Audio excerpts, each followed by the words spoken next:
One of the biggest challenges I faced when I started taking portraits and headshots in a studio setting was getting consistent color in my images. It seemed like from one shoot to the next, my color was just all over the place. Sometimes it would look good, sometimes it would look way yellow and muddy, sometimes blue and weird, and often the subject's unique skin tone just didn't look right. So in today's video, I want to give you 5 tips to help you dial in your colors so that your photos look consistently great with awesome skin tones.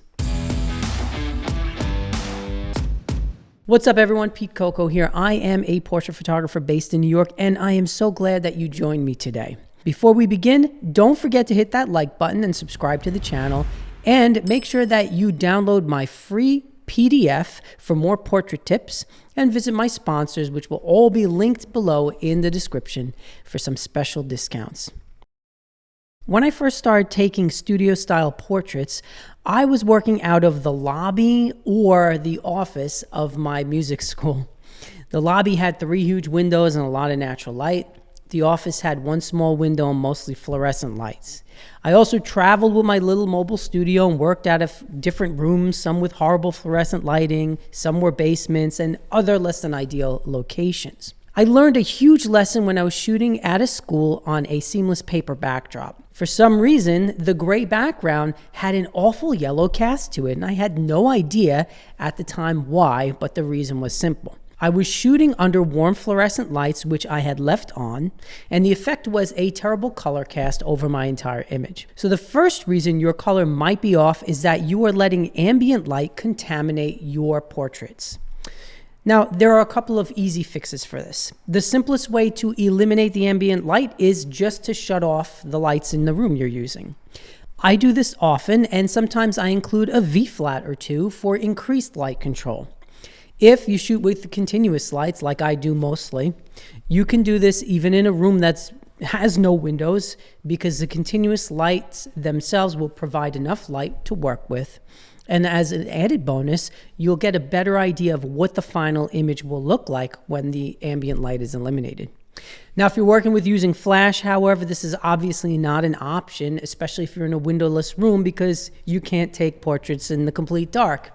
So the other, and actually the most common way to control ambient light is with your camera settings. So if you're shooting with flash, you want to make sure that your settings eliminate all of the ambient light in the room. And you can test this by firing off your camera with the flashes turned off. If your resulting image is a muddy, yellowish sort of scene and shows your background, you know that you need to change your settings, because the goal is to create a completely black image when your flashes are turned off. You'll need to experiment a little bit to get there, but the first thing that I do is make sure my ISO is set as low as possible, and then I go from there. The specific settings will vary based on your specific room, but the key is to make sure that when your flashes are off, there's no actual image on the screen, that it's just completely black, because if it's completely black, you've eliminated all of the ambient light. This leads me to my second point. All of the different rooms that I shot in when I started made it much more difficult for me to develop consistently good color. So my next tip is to become crazy about creating a consistent process, and do it today. It wasn't until I became consistent in my entire process that I started to finally see consistency in my color. So here's how you do it. First, find a space to set up your studio, whether it's your basement, your garage, your living room, whatever. And if you can leave everything set up, that's ideal. If you can't, however, just make sure that when you set it up, you mark where everything is so that the next time you shoot, the variables remain the same.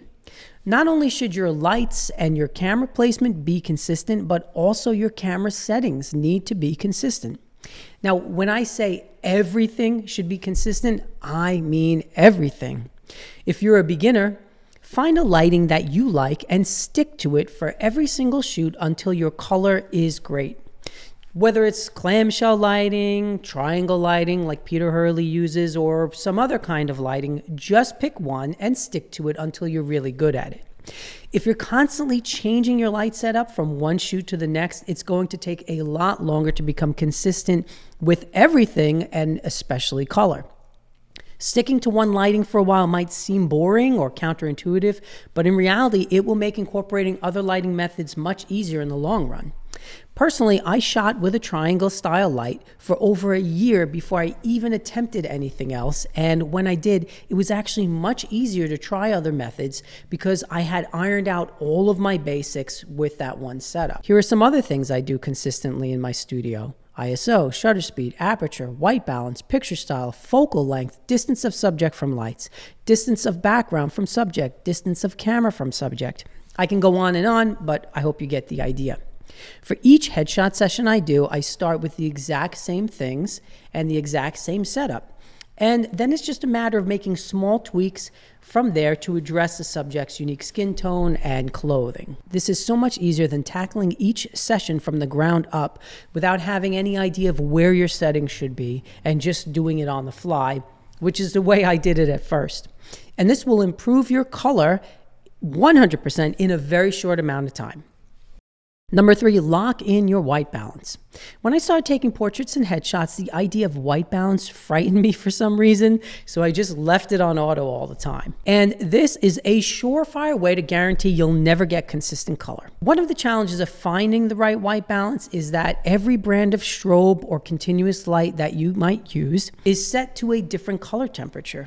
Even if you use daylight balance lights, as I do, you will find that setting your camera's white balance to 5600 Kelvin probably is going to result in images that are most likely too warm. So once you've locked in your lighting method, you also want to figure out the ideal white balance and then set that manually and basically leave it alone. Now, most likely your white balance will need to be in between around 4600 and 5600, so I suggest you start somewhere in that range if you really have no idea where to begin. I use a Westcott Flex kit as well as Nan lights in my studio, and my white balance with these lights is at 4800. When using strobe, I generally set it around 5200, but it really depends on the brand I'm using. In either case, once you find a white balance that works for your particular brand of lights, just leave it alone. Also remember that this process is part science and part art. I personally like headshots and portraits to be on the slightly cooler side, but if you prefer slightly warmer tones, that's really fine too, as long as you create it consistently. And remember that this has to be within reason. If all of your images are way too warm and brown, or if all of them are way too cool to the point that your subjects look like cadavers, then you've missed the boat and you need to start over. Besides the color temperature of your lights, you should also be aware of the color science of your particular camera brand and lens. Each camera system will render color slightly differently, and this is going to impact your final images as well. Now, in my personal experience, however, camera brand is less important than figuring out white balance with your lights. And as someone who shoots regularly with both Canon and Fuji cameras, I basically use the same settings for each, and the results for my headshot work is pretty much the same. Number 4, calibrate your monitor.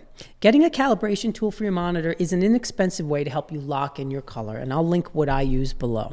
Since every monitor is different, I also suggest using a consistent monitor or computer for all of your shoots.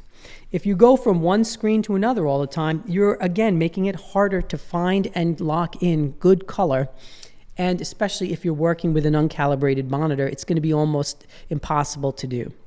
In my studio, I use an external monitor by BenQ, which I attach to my laptop because it's larger than my MacBook, and I prefer the way the colors and contrast look over the laptop screen.